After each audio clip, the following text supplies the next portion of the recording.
I usually finish work at 5. I take the bus home. The ride takes about 20 minutes. When I arrive home, I take off my shoes. I put down my bag. I feel happy to be at home. I go to the kitchen. I make dinner. I drink a cup of tea after dinner.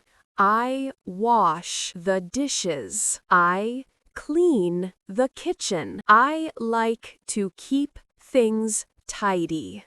I sit on the sofa. I watch TV. Sometimes I read a book. Around 9 o'clock, I get ready for bed.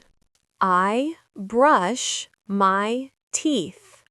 I wash my face with warm water. I change into my pajamas. Finally, I go to my bedroom. I turn off the lights. I lie down in bed. I close my eyes and rest. That is my evening routine. What about you? What do you do in the evening? Thank you for watching. Don't forget to like, share, and subscribe for more easy English lessons.